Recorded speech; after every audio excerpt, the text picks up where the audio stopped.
रूस यूक्रेन युद्ध में नेटो समेत तमाम पश्चिमी देश धड़ल्ले से यूक्रेन को हथियार सप्लाई कर रहे हैं।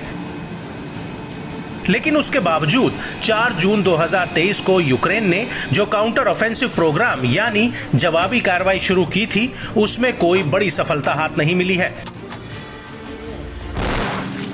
यहां तक कि अमेरिका ने यूक्रेन को अब्राहम टैंक्स भी दिए हैं। इसके अलावा यूक्रेन को घातक लेपर्ड टैंक 2 और अटैकमस मिसाइलें भी दी हैं।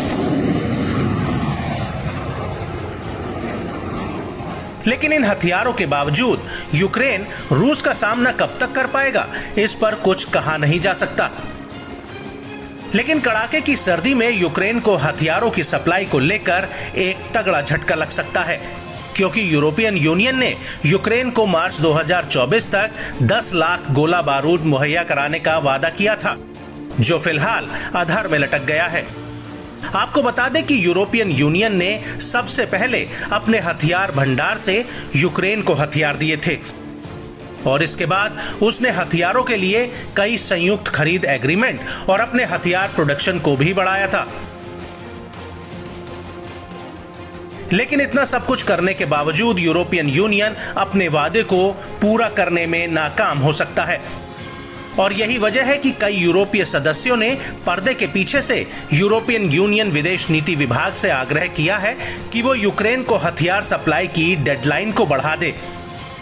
और इसी दौरान अमेरिका ने हालातों को देखते हुए 2024 तक लक्ष्य रखा है कि वो सालाना 10 लाख गोला बारूद प्रोडक्शन करेगा और साथ ही यूरोपियन यूनियन से भी अपने हथियार प्रोडक्शन को बढ़ाने के लिए कहा है।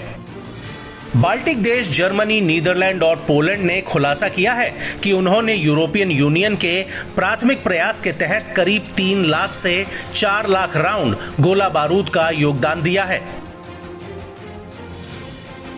इसके अलावा फिनलैंड, स्वीडन, डेनमार्क और गैर यूरोपीय देश नॉर्वे हथियार प्रोडक्शन के लिए 5.2 लाख यूरो के निवेश के लिए प्रतिबद्ध हैं।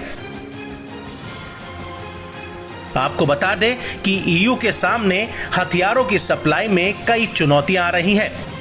एक तो गोला बारूद की कीमतें बढ़ गई हैं और दूसरा मौजूदा बजट उस टारगेट को हासिल करने के लिए नाकाफी है।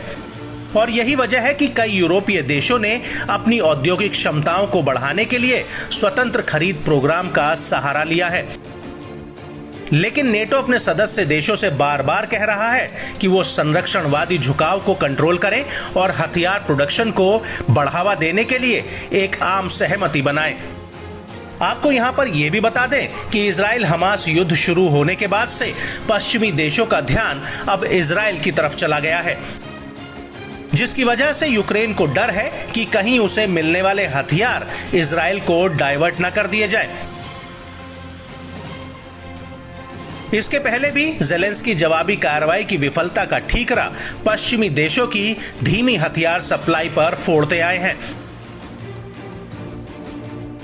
दूसरी तरफ हथियार सप्लाई में अगर रूस की बात करें तो रूस को उत्तर कोरिया से 3.5 लाख गोला बारूद की सप्लाई हो रही है, जिससे रूस इस युद्ध को और लंबा खींच सकता है और बदले में रूस उत्तर कोरिया को सैटेलाइट या एडवांस टेक्नोलॉजी ट्रांसफर कर सकता है। ब्रिटेन के रक्षा मंत्रालय का कहना है कि पश्चिमी रूस के हथियार डिपो में अब उत्तर कोरिया के हथियार पहुंच चुके हैं। वहीं एस्टोनिया की डिफेंस फोर्स का दावा है कि रूस के पास मौजूदा समय में 40 लाख गोला बारूद है, जो धीमी गति से युद्ध को अगले 1 साल तक और खींच सकते हैं। वहीं रूस की हथियार कंपनियों ने अगले साल तक 20 लाख गोला बारूद सप्लाई करने का टारगेट रखा।